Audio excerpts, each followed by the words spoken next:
Hello, my friends.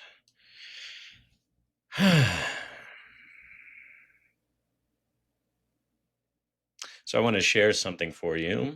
For those of you, I don't know if anybody watches this on video on Spotify, but I'll hold something up to the camera. For those of you who are just listening, which would make sense because it's a podcast, it's an acorn. And this acorn is a core self totem. It holds the energy of my core self. And it's something that this core self work is something I've been doing with folks for years. And this summer, I felt called to offer just some one off core self sessions to people. And what it is, or what it offers, is an opportunity for folks to spend time connecting with moments that they felt most authentically and deeply themselves, whatever it might be. For some people, it's a hike in nature. For others, it's dancing. For others, it's, their work. Whatever it is, varies person to person. But what's beautiful about these sessions is just for the duration of the session, we set aside any need to fix anything or solve anything or progress. It really is a time to deepen into ourselves and reconnect. And when I offer these sessions as part of a longer term engagement or longer term work together, we use the core self session as a foundational piece that we can keep tapping into, keep strengthening the relationship with, so that as we do start to navigate opportunities, challenges, relational questions, whatever it might be, we're constantly referring back to alignment to the core self. But as a one-off session, it's really fun because I get the opportunity to really, over the course of an hour or so, watch people remember who they are. So I've been offering 8 of these sessions this summer. And a couple of weeks ago, I decided that it would probably be a good idea to do one of these sessions for myself, because I've run them enough. I know all the questions. I kind of know how it goes. So the way it works is there's a series of questions that are designed to elicit stories. And then from those stories, you derive words. And from those words, you answer a question: what in my heart do I know to be true about me? And this is a process that comes from Jungian tradition and shamanic tradition. I found a version of it in this amazing book, The Lost Art of Heart Navigation by Jeff Nixa, which is a great book, and kind of adapted the process over the years. And so I went through it, and there's a few things that I noticed right off the bat. One was that I felt a tremendous amount of resistance to taking myself through this process, that there was something in me, as there is, I believe, in many of us, that is like, even though I've done it quite a few times, it's been a few years, there's something in me that resists connecting with my own core, right? The core self being that part of us that exists beyond time and space. One way to think of it is like the soul, that we all have this core, this soul, this part of us that remains constant throughout our lives and is maybe secretly connected with source, with the core of all that is.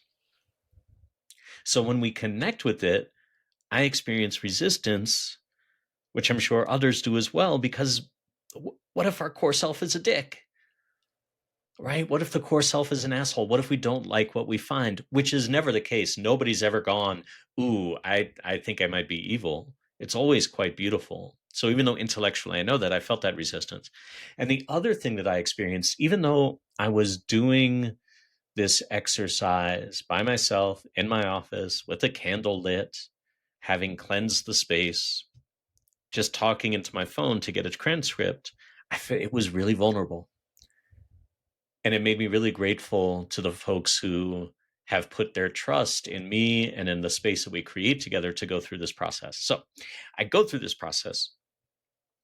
And just as I ask everybody I work with to do, I then read my core self statement, which is the answer to that question: what of my heart do I know to be true about me? Letting that answer be informed by the energy of those core self stories.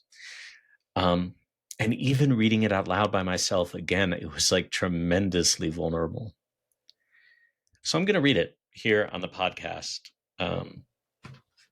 which is absolutely terrifying, by the way. So here is my core self statement from, I think it was last week, in answer to that question: what in my heart do I know to be true about me? Joy, flow, and ease are signs that I am in alignment with my core. I am an awestruck student of aliveness, always eager to learn more and become closer to the source and support of all life. When I am determined and measured, the impossible becomes possible. An innate sense of the holy fuels me, and the quality of my presence and actions can bring alignment into places that are out of alignment. I delight in rediscovering the multidimensional simplicity of movement. I am here to love, to co-create, to weave, to accept, to live, and to learn, so that I may be a blessing to Mother Earth and all beings that I encounter. Whew. So in sessions, I ask people to read their version of that statement, and then we call in a image or a metaphor to hold the energy of that core self, because words, by definition, kind of pin down something that is fluid, that's always wanting to move and learn and evolve and stay deeply rooted. So I did this for myself. I read that statement out loud, just as we just did together. I closed my eyes, and immediately the image that I saw was a robed figure walking in the forest, radiating gentle light, joy, and life, with everything blooming around him.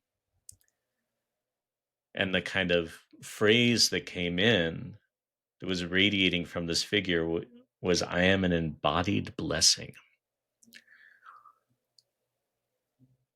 One of the most terrifying things that I find about this core self work is that almost always we find our own beauty reflected back at us.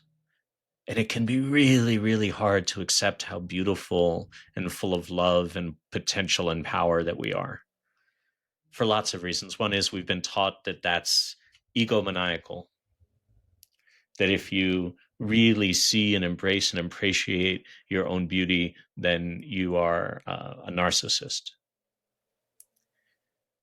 I was talking with a client this week, and this has come up quite a few times. And one of the things that they asked was, this core self stuff is cool and self-exploration is cool, but how is it of service? Like, I want to make sure that it's of service to my community and to the world. And one of the things that I remind myself of, and that I remind clients of, the folks I work with, is the more connected we are with our core, then the deeper service we're able to be. That there is something profoundly moving and different about moving from the core, acting, deciding, loving, traveling, whatever, from our essence, from the essential self that radiates outwards like a blessing. And so even reading that to you, I felt myself cringe a little bit, reading that core self statement and telling you about the metaphor. Because who am I to be a blessing to Mother Earth and all beings I encounter? And what I noticed as that statement kind of came through me, both in the writing and the reading, is that it came out as a blessing, not the blessing.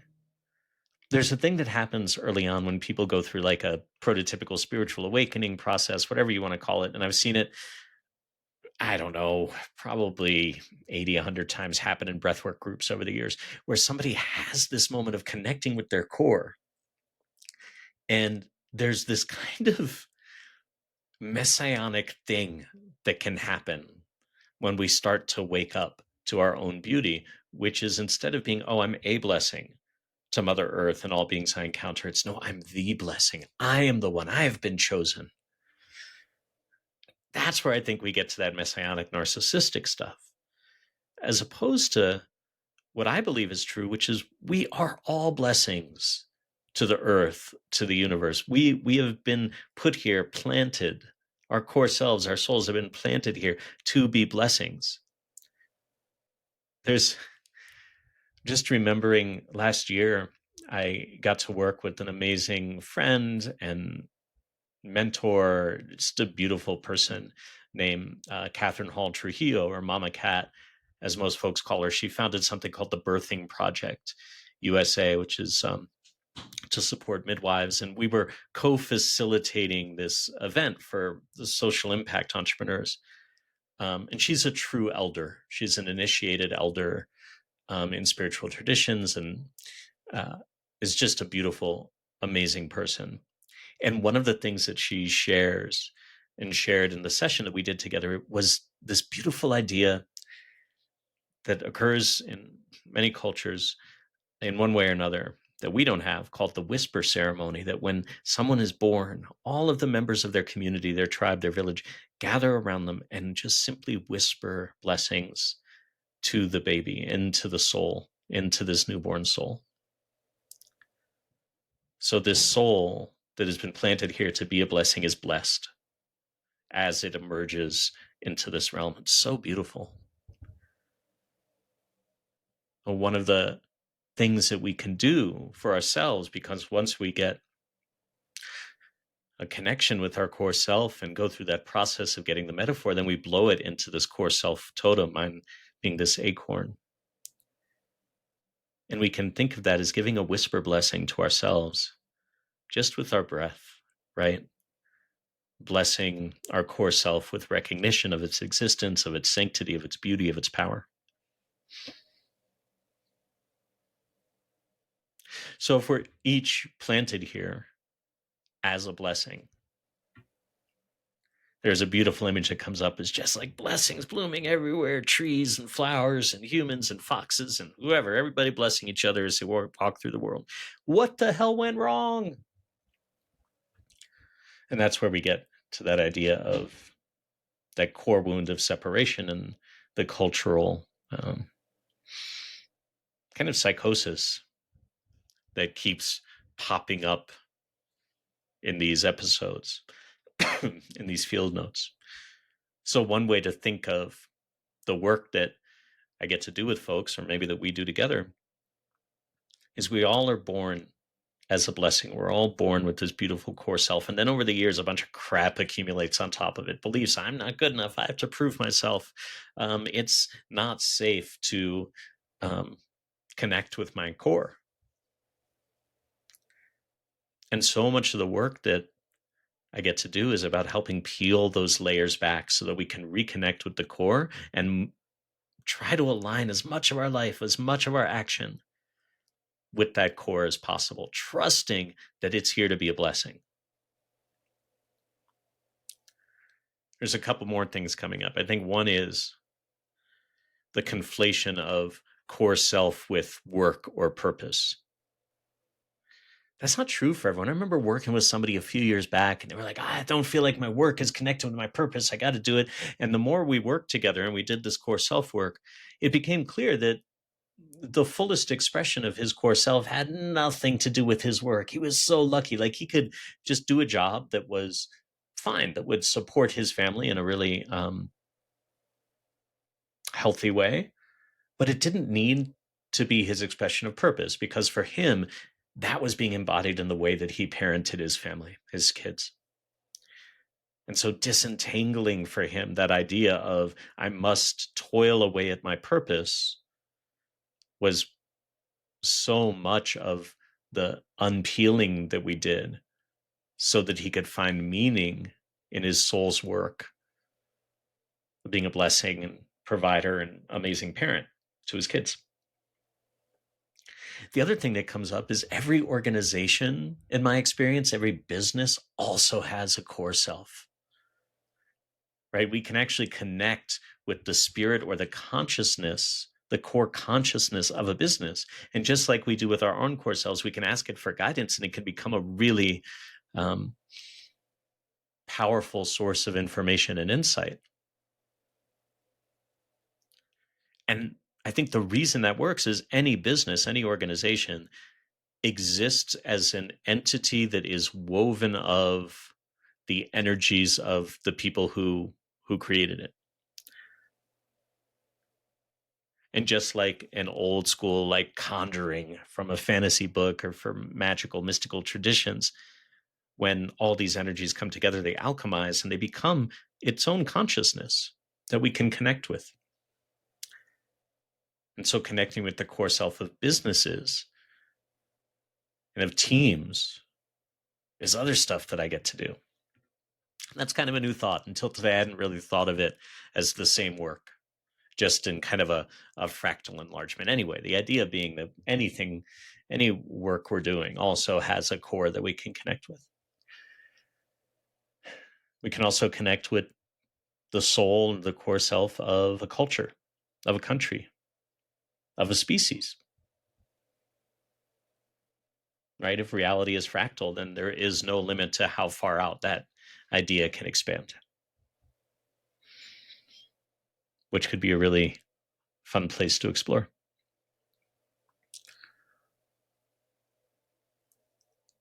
I think that's it.